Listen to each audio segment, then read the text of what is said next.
Good morning.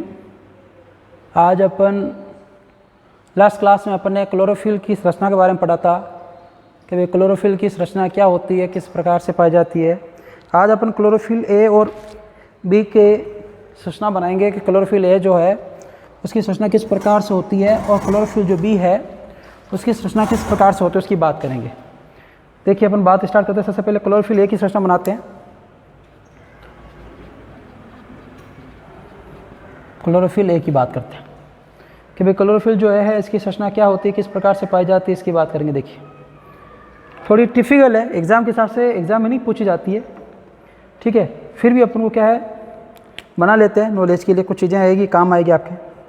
कल अपन detail में पढ़ लिया था इसके बारे में। देखिए स्टार्ट करते हैं सबसे पहले कि सबसे पहले बीच में क्या होता है, मैग्नीशियम, ठीक है। इससे जो आपके एन प्रकार से जो आपकी वलय पाई जाती है, कल पढ़ा था पायरोल वलय पाई जाती है, आपकी जुड़ी होती है, सेंटर पॉइंट एन होता है, ठीक है। इसके बाद में आपके ट्यूबन के द्वारा जुड़ी होती है, ठीक है।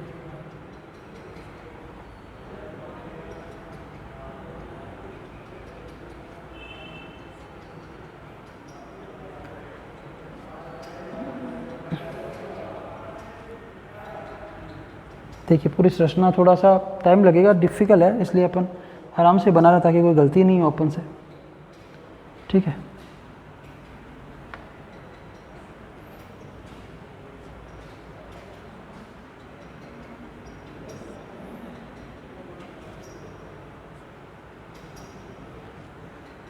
इसमें अपन को बॉन्डिंग का पूरा ध्यान रखना है भाई। CH बंध जो है वो कहाँ पे किससे जुड़ रहा है, ठीक है, किस प्रकार से वो अलग संरचनाएं बन रही है, इसका पूरे का ध्यान रखते हुए अपन को क्या करना है, बंध बनाने हैं ताकि कोई गलती नहीं हो। कोशिश तो पूरी यही कर रहा हूँ कोई गलती नहीं हो, फिर भी कोई हो, क्योंकि वो टिपिकल थोड़ी सी संरचना है, इसलिए थोड़ा ऐसा हो सकता है कि भाई कहीं एक आधे बॉन्ड की समस्या रह जाए, अच्छे से नहीं बने।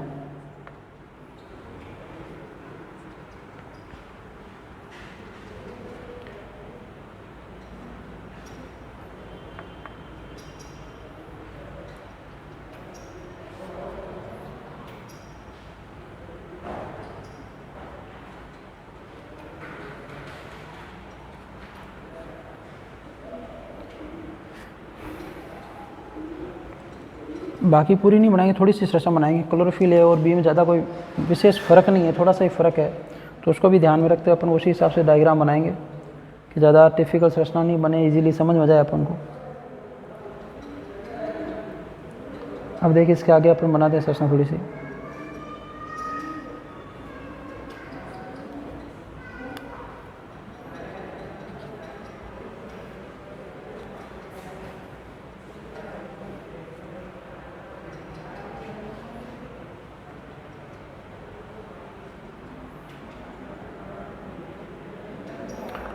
एन बनाना था, अभी रफ कर दिया था उसमें। ये आपके वापस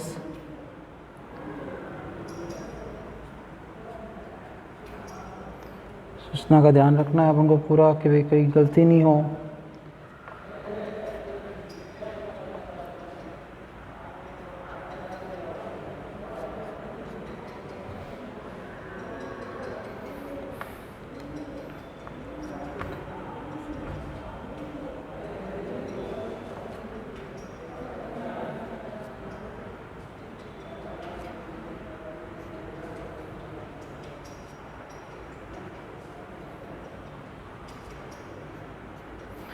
पूरी संरचना देखिए एकदम एग्ज़ाम में नहीं पूछी जाएगी, इतनी टिपिकल चीज़ें नहीं पूछी जाती है, ठीक है। ऐसे टेंशन लेने का काम नहीं है सर, इतना मुश्किल कैसे बनेगा, एग्ज़ाम में नहीं पूछा जाएगा। अपन तो ऐसे ही बना रहे हैं, एक संरचना ज़्यादा नहीं बनाएंगे। CS क्लोरोफिल ए की बनाएंगे, बी की नहीं बनाएंगे। ज़्यादा अपन इसमें समय वेस्ट नहीं करेंगे कि अपन एग्ज़ाम के हिसाब से ही अपन को पढ़ना है, तो इस हिसाब से अपन बात करेंगे।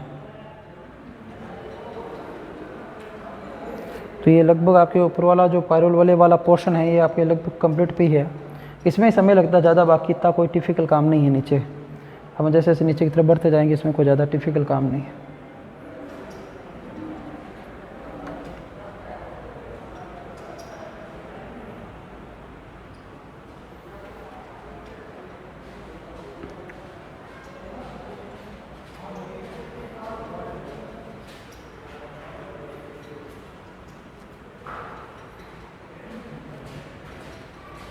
और ये जो संरचना है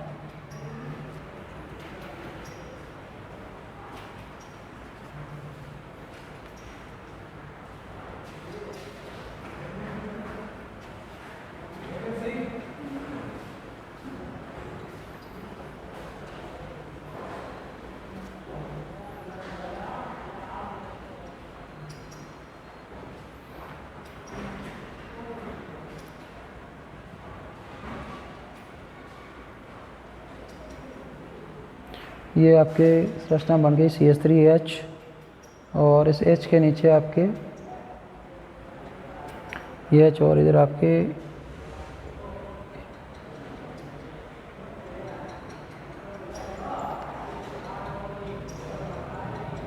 ये आपके रहेगा CH2 से आपके ये आपके आगे जुड़ेगा CH2, फिर ये आपके बॉन्ड चलेगा O। ठीक है, इधर वाला पोर्शन अपने लगभग कंप्लीट हो गया, ऊपर का थोड़ा सा बाकी रहा है। ठीक है, ये वापस O, फिर ये CH2। ठीक है, CH, CH3 और ये जो आपके CH से डबल बॉन्ड है यहाँ पे, ये CH3 वापस CH3, ये CH3 और CH3 के बाद में ये आपके वापस CH से CH3, ये CH3 ऐसे चलता रहेगा नीचे तक, काफ़ी लंबी श्रृंखला चलेगी। सेम ये प्रोसेस रहेगा, बस कार्बन की वैलेंसी का अपन को ध्यान रखना है कि CH3 आ गया, ये वापस CH3 आ गया और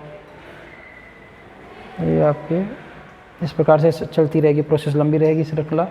अब देखिए ऊपर क्या पोर्शन बाकी रह गया कि अपने CH जो बनाया यहाँ पे डबल बॉन्ड पाया जाएगा और आपके CH2 और ये आपके इस प्रकार की संरचना पाई जाएगी और इधर कोने पे आपने बना ही लिया CH3। ठीक है, ये मेथिल समूह आपके इसमें क्लोरोफिल A में एक्स्ट्रा होता है, इसके जगह क्लोरोफिल B में क्या होता है CHO होता है।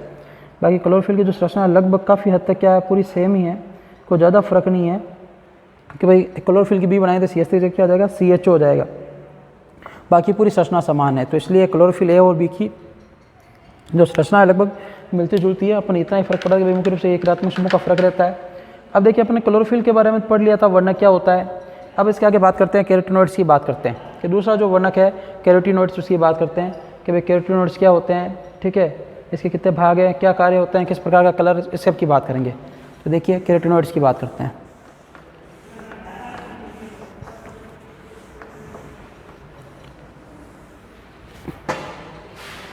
दूसरा जो वर्णक है, पहला मुख्य वर्णक क्लोरोफिल पढ़ लिया, ये सहायक वर्णक है कौन, कैरोटीनॉइड,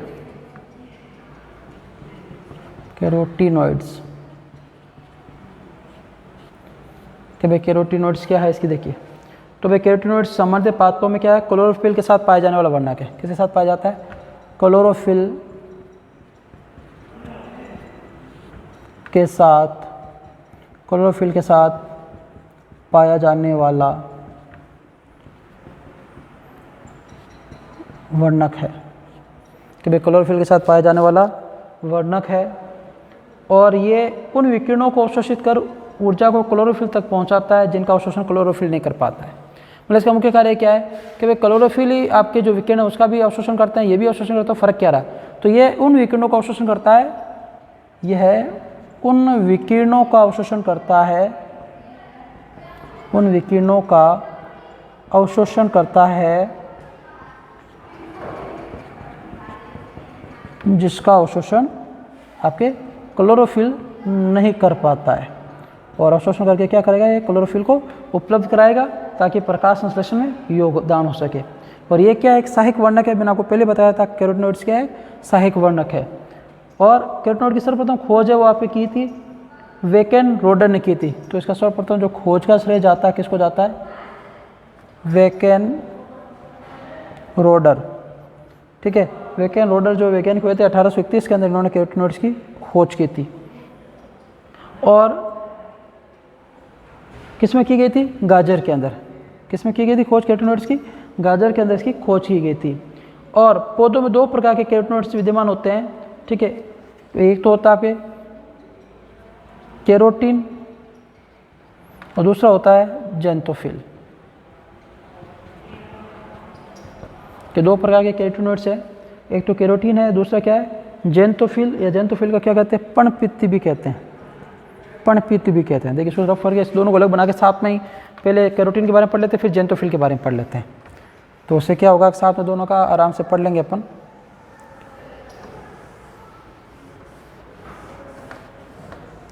कि भाई केरोटिनॉइड्स को अपन ये सहायक वर्णक जो है इसको दो भागों में बांट दिया, एक तो केरोटीन में बांट दिया पहला केरोटीन, और दूसरा जो है आपके इसे क्या कहा जाता है जेंटोफिल, या इसे कहते हैं कि पर्णपित्त भी कहा जाता है। पर ये पॉपुलर नहीं, ज़्यादातर ये पॉपुलर जेंटोफिल ही ज़्यादातर काम आता है। देखिए कि भाई केरोटीन है ये केवल कार्बन व हाइड्रोजन परमाणु युक्त होता है। तो पहला पॉइंट क्या है कार्बन व हाइड्रोजन परमाणु युक्त दो ही चीज़ें पाई जाती है, कार्बन हाइड्रोजन पाया जाता है। इसका मूलानुपाती सूत्र की बात करें या सूत्र कहते हैं अपन मूलानुपाती सूत्र, अणु सूत्र आप जानते ही हैं, पढ़े हुए आपके, ठीक है 11th क्लास में किसको कितने 2 से गुणा करने पे क्या आएगा। तो इसका सूत्र जरूर याद रखें C40H56। पूछा तो नहीं गया लेकिन एग्जाम पूछ सकते हैं। वो इनका रंग कैसा होता है सामान्यतः ये लाल रंग के होते हैं, लाल रंग। कैसा रंग पाया जाता है लाल रंग पाया जाता है। इसके एग्जाम्पल क्या है आपके लाइकोपिन जिसकी वजह लाल टमाटर लाल मिर्च होती है, alpha carotene, beta carotene, alpha carotene और बीटा कैरोटीन, ये क्या आपके इसके एग्जाम्पल हो गए। अब बात करते हैं जेंटोफिल की कि भाई जेंटोफिल या पर्णपित्त किया इसको और क्या कहा जाता है केरोटिनोल्स भी कहा जाता है। और क्या कहा जाता है इसको केरोटिनोल्स, केरोटिनोल्स भी कहते हैं। अब देखिए कि इसमें कार्बन व हाइड्रोजन के अतिरिक्त ऑक्सीजन भी पाया जाता है। तो क्या क्या पाया जाता है कार्बन होता है, हाइड्रोजन होता है, ऑक्सीजन भी होते हैं। वे कार्बन परमाणु, हाइड्रोजन परमाणु और ऑक्सीजन परमाणु भी उपस्थित होते हैं। और इनका जो मूलानुपाती सूत्र होता है वो सेम ही है C40H56, आगे क्या आ जाएगा O2 जुड़ जाएगा, क्यों एक्स्ट्रा आ गया। तो C40H56 और O2 दोनों को अच्छे से एक याद हो गया, दोनों दूसरा ऑटोमेटिक हो जाएगा, ऐसे पता भी चल जाएगा। ये दोनों एक ये सूत्र याद है 2 पॉइंट के लिए हो जाएंगे, कार्बन हाइड्रोजन, इसमें कार्बन हाइड्रोजन और ऑक्सीजन भी पाया जाता है। इसके अलावा इसका रंग पीला या भूरा होता है कि भाई इसका रंग कैसा होता है या तो पीला या कैसा होगा भूरा। जो पादपों की पत्तियों में फूलों का पीला रंग जो होता है किसकी वजह से होता है जेंटोफिल की वजह से होता है। अब इसके एग्जाम्पल क्या है कि इसके अंदर कौन कौन से जो वर्णक हैं इसमें पाए जाते हैं। तो एक ल्यूटीन इसी का उदाहरण है। ल्यूटीन के अलावा जियाजेंथिन, जियाजेंथिन के अलावा आपके क्रिप्टोजेंथिन, क्रिप्टोजेंथिन और आपके नियोजेंथिन, क्रिप्टोजेंथिन, नियोजेंथिन। तो ये ऐसे कुछ क्या है आपके इसके एग्जाम्पल है वर्णक। और केरोटीन में बीटा कैरोटीन और जेंटोफिल में ल्यूटीन सभी हरे पादपों में पाए जाते हैं। कि भाई केरोटीन में जो बीटा कैरोटीन है ये सभी में पाया जाएगा, और जो आपके जेंटोफिल का वर्णक है ल्यूटीन ये सभी पादपों में पाए जाते हैं। तो ध्यान रखना ऐसे कौन से 2 सहायक वर्णक जो सभी पादपों में पाए जाते हैं, तो ये 2 है केरोटीन, बीटा कैरोटीन में, केरोटीन के अंदर क्या है बीटा कैरोटीन, और ल्यूटीन सभी पादपों के अंदर क्या होते हैं पाए जाते हैं। अब अपने लास्ट बच गया सहायक वर्णक में फाइकोबिलिन्स, इसकी बात करते देखिए।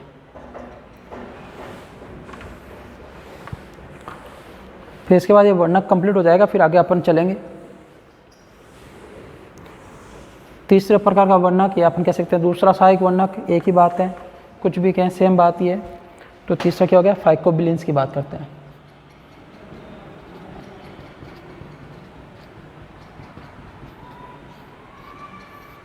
फाइकोबिलिन्स देखिए फिर फाइकोबिलिन्स क्या है, तो ये केवल वर्णक जो है आपके लाल व नीले हरे सेवलों में पाया जाता है। किसमें पाया जाता है लाल व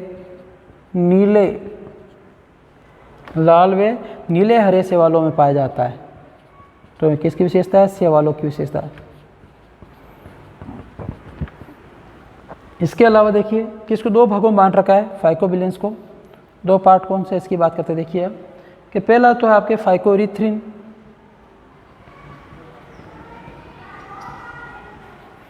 फाइकोइरिथ्रिन, और दूसरा है जो आपके है फाइकोसाइनिन, फाइकोसाइनिन। ठीक है, तो फाइकोइरिथ्रिन है ये लाल रंग का वर्णक है, मतलब इसकी वजह से क्या होता है, लाल रंग आता है, लाल रंग का वर्णक।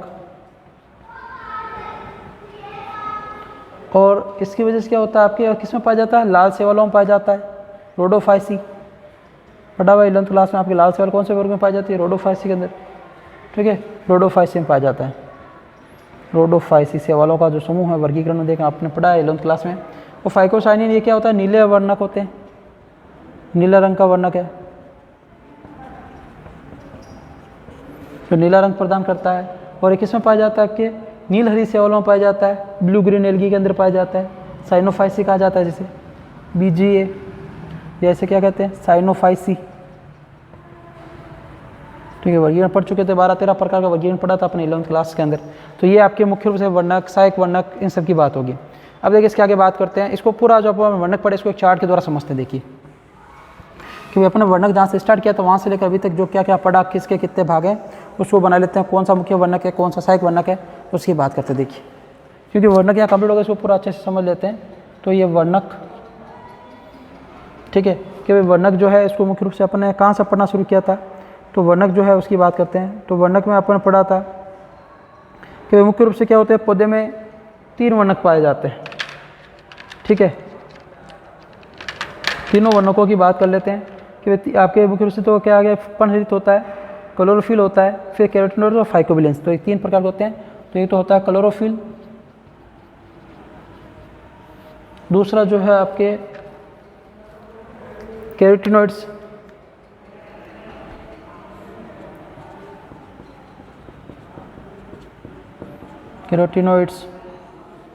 और तीसरा जो अपन ने पढ़ा फाइकोबिलेंस,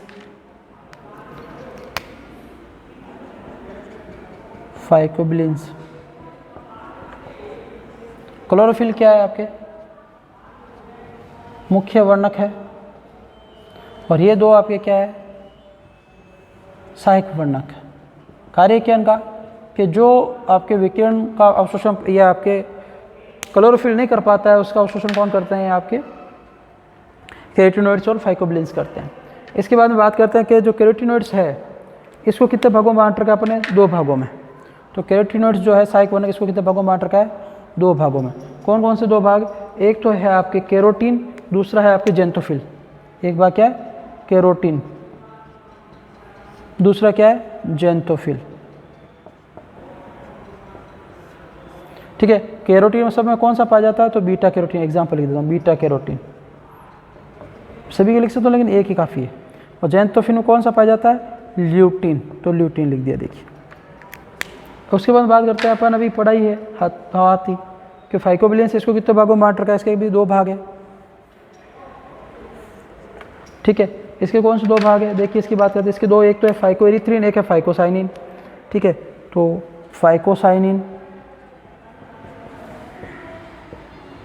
अगर आपको पता है, जैसे मैंने मार्कर से लिखा है, तो ये किसके लिए जिम्मेदार होता है, आपके नीले रंग के लिए। ये नीले रंग का वर्णक है, नीले रंग का वर्णक। ठीक है, इसके बाद में बात करें अपन फाइकोइरिथ्रिन की, फाइकोइरिथ्रिन।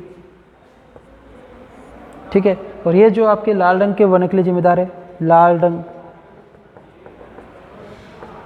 ठीक है, ये इसकी जानकारी होगी। अब देखिए कैरोटीन में अपन आप जानना चाहते हैं, लिखा था तो ये 4 बनना चाहिए था, आपको पता है कैरोटीन जो है किसके लिए जिम्मेदार होता है, किस रंग के लिए जिम्मेदार होता है, आपके कैरोटीन लाल रंग के लिए। तो ये भी लाल रंग। ठीक है, और जेंथोफिल जो है इसके बारे में अभी अपन ने पढ़ा था कि वह जेंथोफिल जो होता है मुख्य रूप से किस रंग के लिए, पीला व भूरा। तो मुख्य रूप से क्या है, पीला या भूरा रंग। तो ये आपके वर्णक की पूरी जानकारी होगी, वर्णक जो है। ठीक है, कौन सा मुख्य वर्णक है, कौन सा सहायक वर्णक है, कौन सहायक वर्णक के अंदर कौन सा वर्णक पाए जाते हैं। ठीक है, इनकी क्या जानकारी है, इनके क्या संरचनाएं हैं, इन सब की अपन ने बात कर ली। ठीक है, अब इसके आगे अपनी नई हेडिंग की तरफ बढ़ते हैं अपन, जिसका नाम है आपके नई हेडिंग का। ठीक है, कि भाई नई हेडिंग क्या है अपनी, उसकी बात करते हैं। नई हेडिंग है प्रकाश की प्रकृति, कि भाई कौन सा प्रकाश अवशोषित होता है, किस प्रकार के प्रकाश का अवशोषण नहीं होता है। ठीक है, किस प्रकार, तो इसकी छोटी सी जानकारी है, थोड़ी बहुत उसकी जानकारी के बारे में अपन बात करेंगे। देखिए अब आगे बात करते हैं।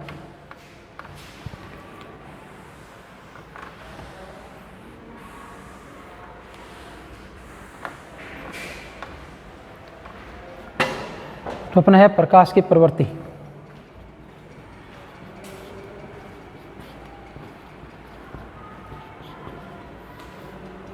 कि वे प्रकाश की प्रवृत्ति क्या होती है, इसकी बात करते हैं। कि सूर्य का प्रकाश है वो विद्युत चुंबकीय तरंगों के रूप में गति करता है। तो किस रूप में गति करता है? विद्युत चुंबकीय तरंगों के रूप में गति करता है। कि वे किस रूप में गति करता है? विद्युत चुंबकीय तरंगों के रूप में गति करता है। ठीक है, इसके आगे बात करते हैं कि विद्युत चुंबकीय तरंगों की गति में क्रमागत दो सुरंग या दो वृत्त के मध्य दूरी क्या कहलाती है? तरंग दैर्ध्य। आप पढ़ चुके हैं फिजिक्स के अंदर, जैसे बनाए तो ये आपके एक सुरंग एक वृत्त होता है, तो इसके बीच की दूरी जो है इसे लैम्डा बोलते हैं, जैसे क्या कहते हैं? तरंग दैर्ध्य कहते हैं। ठीक है, तो ये बीच की दूरी क्या कहलाती है? तरंग दैर्ध्य या लैम्डा कहलाती है। और तरंग की ऊर्जा जो होती है वो तरंग दैर्ध्य के व्युत्क्रमानुपाती होती है। कि भाई तरंग की जो ऊर्जा है ये किसकी व्युत्क्रमानुपाती होती है? तरंग दैर्ध्य की व्युत्क्रमानुपाती होती है। कि भाई तरंग की ऊर्जा जो है आपके मान लीजिए तरंग दैर्ध्य जो आ रही है आपके विकिरण, उसकी तरंग दैर्ध्य ज़्यादा है तो ऊर्जा कम होगी, ऊर्जा ज़्यादा है तरंग दैर्ध्य कम होगी। कहने का मतलब होता है छोटी तरंग दैर्ध्य की किरणों में उच्च ऊर्जा, बड़ी तरंग दैर्ध्य की किरणों में निम्न ऊर्जा होती है। अभी बात कर ली कि भाई छोटी तरंग दैर्ध्य छोटा होगा तो ऊर्जा उच्च होगी, और ऊर्जा आपके तरंग दैर्ध्य बड़ा होगा तो ऊर्जा क्या होगी? कम होगी। तो ये भी बात अपनी सिंपल सी जानकारी होगी। और उसके बाद बात करते हैं कि विद्युत चुंबकीय विकिरणों के दृश्यमान भाग को क्या कहते हैं? प्रकाश दृश्यमान वर्णक्रम कहा जाता है।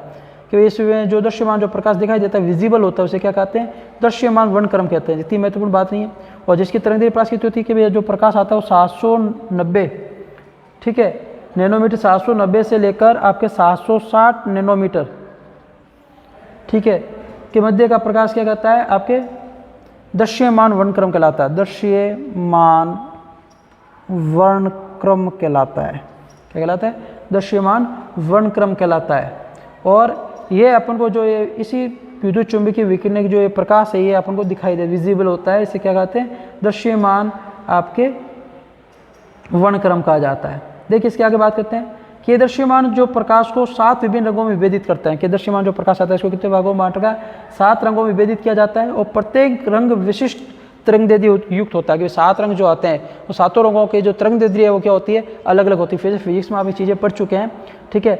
और दृश्य स्पेक्ट्रम में लाल रंग के प्रकाश की तरंग दैर्ध्य क्या है? आपके सबसे अधिक होती है। कि दृश्य में जो प्रकाश आता है उसमें लाल रंग की जो है वे किसकी तरंग दैर्ध्य सबसे क्या होती है?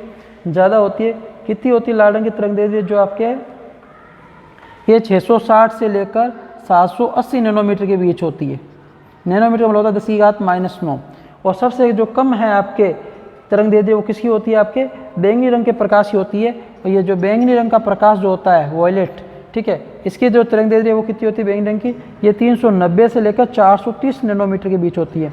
तो अपने पढ़ लिया कि दृश्यमान जो प्रकाश होता है उसकी तरंग दैर्ध्य 390 से 760 नैनोमीटर होती है। और ये दृश्यमान वर्णक्रम के रूप में पाए जाते हैं। और ये दृश्यमान वर्णक्रम जो होता है 7 रंगों में विभक्त होता है। सातों रंगों की तरंग दैर्ध्य अलग होती है। जो सबसे अधिक तरंग दैर्ध्य वो लाल रंग की तरह होती है, 660 से 700 आपके 80 नैनोमीटर। और सबसे कम होती है आपके बैंगनी रंग की, ये कितनी होती है? आपके 390 से 430। और लाल रंग से अधिक तरंग दैर्ध्य वाले क्षेत्र को क्या कहते हैं? अवरक्त क्षेत्र। क्या कहते हैं? अवरक्त क्षेत्र। जिससे क्या होती है? लाल रंग से भी 780 नैनोमीटर से भी अधिक हो और बैंगनी रंग से भी कम तरंग दैर्ध्य वाले को क्या कहते हैं? क्षेत्र को अपन पेरा बैंगनी क्षेत्र कहा जाता है। परा बैंगनी क्षेत्र कहते हैं। ध्यान रखना कि अवरक्त क्षेत्र जिसे अपन कहते हैं अवरक्त को इंफ्रारेड IR बोला जाता है शॉर्ट में। इंफ्रारेड रेड से भी अधिक। और आपके पेरा बैंगनी इसे बोला जाता है UV, इसका मतलब होगा बैंगनी से भी कम। तो इस प्रकार की आपकी क्या होती है? ऊर्जा अलग अलग क्षेत्रों से अपन को अलग अलग जो तरंग आती है उसमें ऐसी पाई जाती है। इसके आगे अपन बात करें कि भी प्रकाश की किरणों में उच्च ऊर्जा वाले कण पाए जाते हैं, जिसे क्या कहते हैं? फोटोन। कि भी ये तो थोड़ा सा फिजिक्स का पोर्शन समझ लीजिए एक प्रकार से, क्योंकि प्रकाश पढ़ रहे तो छोटी बेसिक चीज़ें हैं आपको पता होनी चाहिए। कि फिर फोटोन क्या हो गया? एक वर्ड आया फोटोन। बाकी देखिए जानकारी जो चीज़ें मैं सब बता रहा हूँ आपको।